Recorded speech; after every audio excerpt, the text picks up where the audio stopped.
Well, good afternoon, and thank you for taking time out of your schedules to be here on a very special day for the University of Minnesota Athletics Department.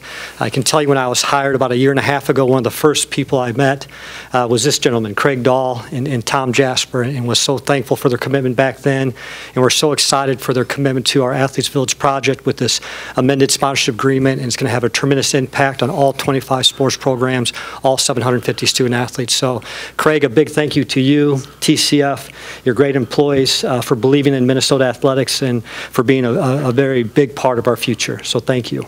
Well, you're welcome. I can think back to, when TCF played a role in moving the football back on campus, and today to see TCF Bank Stadium as really, more of the center of the university here, the campus. It's just been great, and we're really looking forward to the next 13 years as well. So, thank you.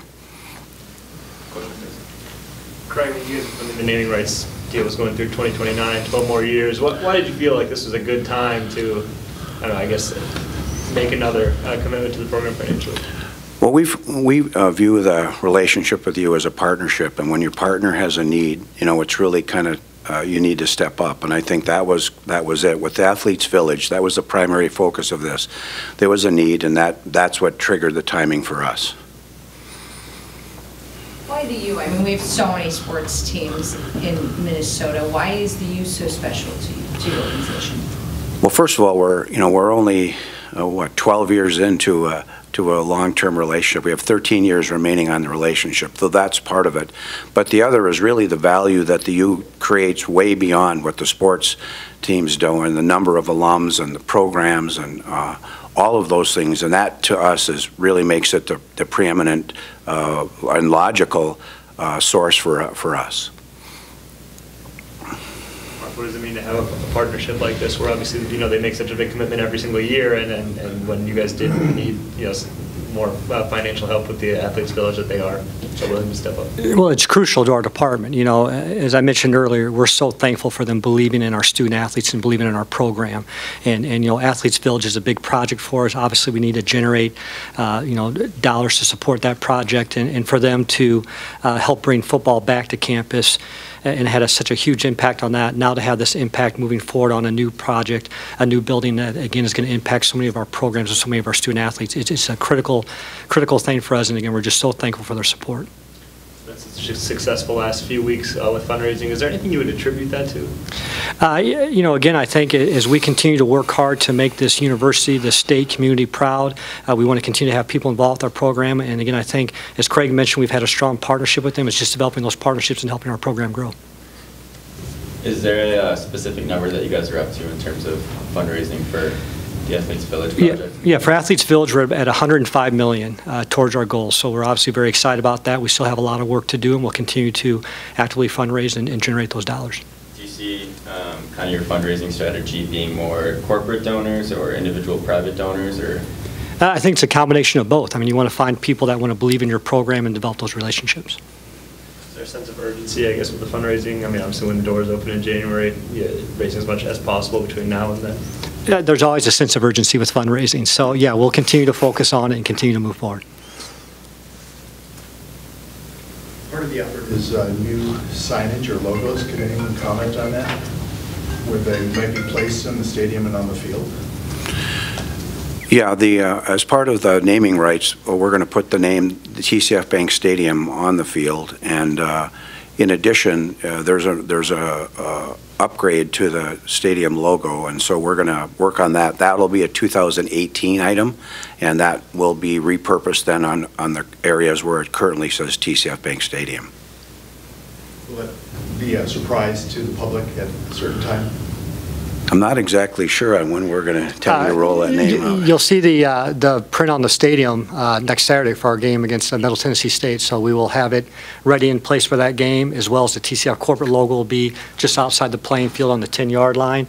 And then, as Craig said, when we unveil the new stadium logo, we'll surprise everybody with that, but yes.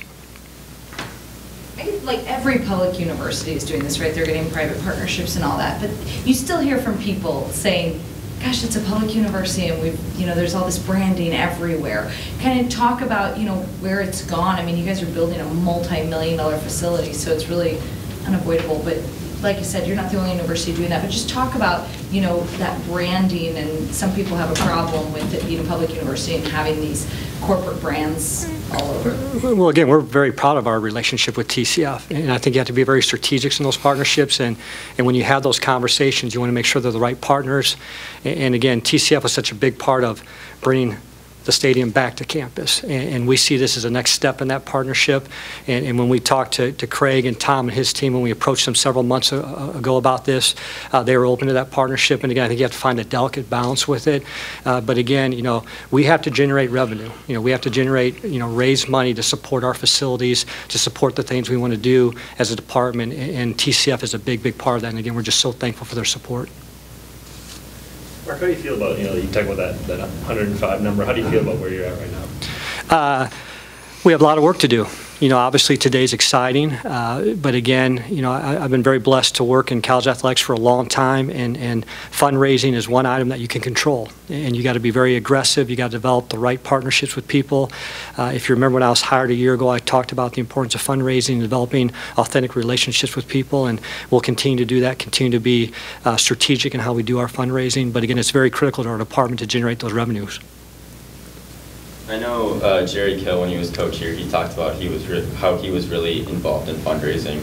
Are Patino or Fleck or anyone like that taking kind of an active role in helping fundraise? Yeah, we have 275 full-time employees, including Coach Fleck and Coach Patino, and we're all involved in fundraising. It's a big, big part of what we're going to do, and actually Coach Fleck was involved in the initial meeting with Craig and Tom when we met with them over in our office. So he's very involved. Coach Patino's been very involved with us, and all of our coaches and staff have been involved. I know we've talked about this 100 times, but just the importance of having this athletes village, having them here on campus, and having this state-of-the-art facility for them. You know, I use the analogy, you know, we don't have to have the biggest house in the neighborhood, but we have to be in the neighborhood. And Athletes Village, it puts us in the neighborhood with our peers. You know, we're competing against, you know, great competition in the Big Ten, and you know, they all have wonderful facilities. And we're so thankful for the board support, for the president's support to move forward with Athletes Village. And again, this puts us in the neighborhood. And we need to be innovative in how we use that building, how we maximize that building.